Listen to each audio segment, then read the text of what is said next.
Welcome to Growing with Garrett. Garrett's first pregnancy was smooth and easy, but her birth and postpartum experience, not so much. The reality of what happened in the delivery room and the weeks that followed changed everything, not just for her, but for the work she does and now to help other parents. This series, Growing with Garrett, was sparked by her conversation on the Informed Pregnancy podcast, episode number 451, where she shared her full pregnancy, birth, and postpartum story. Now, we're following up with her in real time through this pregnancy, a brand new pregnancy, seeing how she's preparing for a more empowered birth and postpartum experience. Today, we start at the very beginning. What happened the first time around? Garrett Kusmierz, welcome to your show, Growing with Garrett. Let's dig in. I'm so excited to be here and to share all the things. But really, I think to reflect in this first episode on my very first pregnancy, it was the easiest thing I've ever done. Oh, you don't hear that a lot. Okay. Let's even jump before pregnancy. What was your life like before you had your first baby? Can you even remember? I can, because it was very busy. I was in the girl boss era. I had 5 jobs. I wrote a book. I did real estate. I had a coaching business. I started a podcast. I was really doing the most. And on top of that, really focused on my fitness. I wanted to become as strong as humanly possible. And I think I did it. I competed in powerlifting. I competed in bodybuilding. And I was really dedicated to fitness. At the time, I didn't realize how obsessive it was. In a healthy way. But what I realized in hindsight is it was really a grounding thing for me because I was so in my head for work. So fitness was really how I got into my body and connected with myself.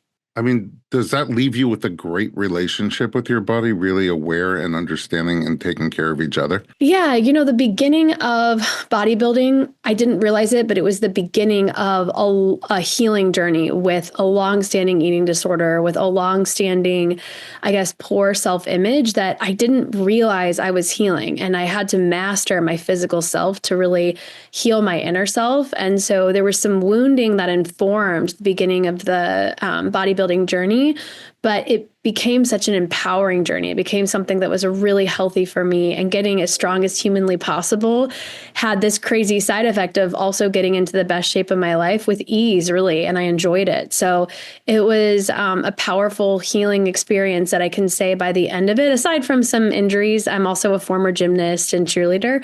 I was just really proud of myself. Gymnast, did you start that as a kid? Yes. Like as soon as I was out of diapers, I was. Oh, wow. That came full circle, which we'll talk about later. But so a lot of flying through the air. Yes, lots of that. I really thrived on living on the edge. And what kind of time commitment during bodybuilding? What's the daily grind like there? Is it at the gym every day? I would do Monday through Friday. I was also a fitness instructor in Boston. I taught spinning. I taught Barry's boot camp. And so I taught 5 a.m. for about 3 years of my life, Monday through Friday. And then after I'd teach the 5 a.m., if I wasn't teaching the 6 a.m., I'd go lift. And then I'd teach a spin class. And then some days I'd go back later after like the 9 to 5 hours to teach more classes. So it was very full, but I based it on a squat, bench, and deadlift day. So lower body and upper body pull, lower body, upper body push. And then some days I'd have a fourth kind of mixed day with accessory work. Oh, you make it sound so easy. How many hours? How many hours in the gym on a given day? I was pretty efficient. I think 45 minutes, I could get a pretty solid workout done. But if I was filming stuff or wanting to watch my form, I would sometimes be in there an hour to 75 minutes. And for someone who has poor self-image, not a lot of self-confidence, a competition, what's a competition like, both in terms of competing against other people and then just being so observed? It didn't feel like observed until the moment I was on stage. For me, it was really this competition of feeling like, it was a science experiment. I wonder what will happen if I tweak my carbs, if I cut water weight for a weigh-in, what will happen? I really approached it with curiosity, which I think helped my, self-image. And the leaner I got, I actually had the reverse experience of that movie Shallow Hal, where once I saw myself in the best shape of my life, I really can't see myself in any other way. And I'm definitely not in that shape right now, but I still feel that because I got to see it and see what was possible for myself. But the only thing that kind of, I guess, bothered me was that people would start commenting on how great I looked.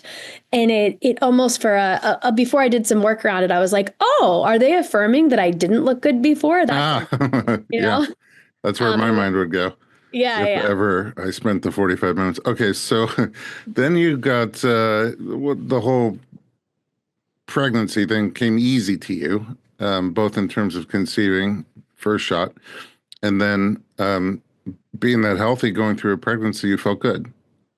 Yeah, I was shocked at how hungry I was. I was constantly eating and I just leaned into that. My dad has a story about going out to dinner with me and I always ordered 2 entrees and he's like thinking he's going to get some of my leftovers and there were none. Very, very hungry. I leaned into the weight gain. I didn't feel like fat or I just felt like, wow, I can't believe what my body's doing right now. This is wild. Did you keep up working out during the pregnancy? Yes. I didn't have as robust of a business as I do now. It was during the pandemic, so I didn't have a robust social life. So the gym was really where I spent the most quality time with myself and my internet friends posting my workouts. And I was doing 3 to 4 workouts a week in the gym, lifting on top of walking and jogging. Oh, weightlifting. And were you still teaching fitness? I taught until 14 weeks.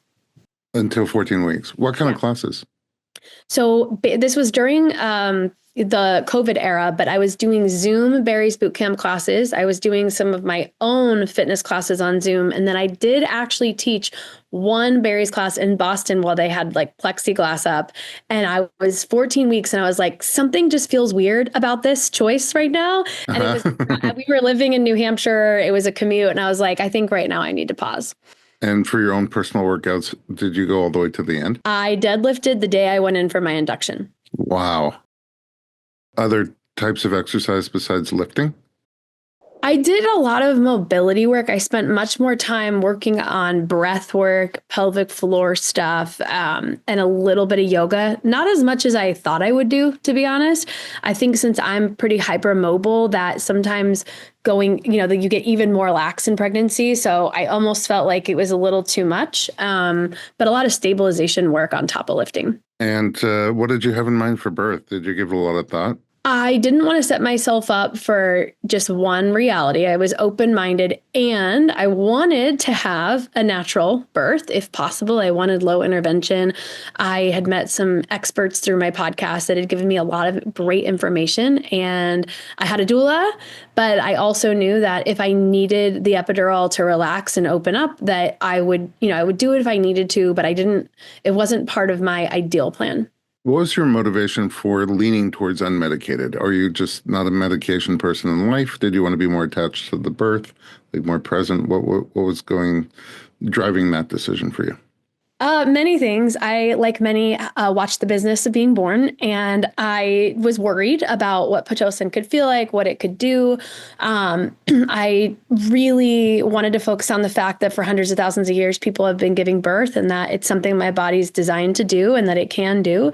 And I also figured that I was strong and that I could move through the pain and use my breath to get through it. So I wanted that experience of, like you said, the presence and connection.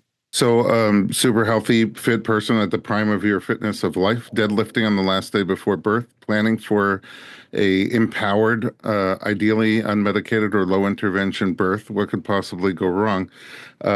Well, I guess you could listen to the full story of Garrett's first pregnancy, birth, and postpartum experience on episode number 451 of the Informed Pregnancy podcast. And also, you mentioned The Business of Being Born. That wonderful documentary, plus 30 others or so, are streaming on Informed Pregnancy Plus, which can be accessed at informedpregnancy.tv. Thanks for joining us, Garrett. We're going to be back next time and really talk about the birth experience that you had. Don't miss it. Thanks for watching Growing with Garrett. Please share us with your friends and stay tuned as the journey continues.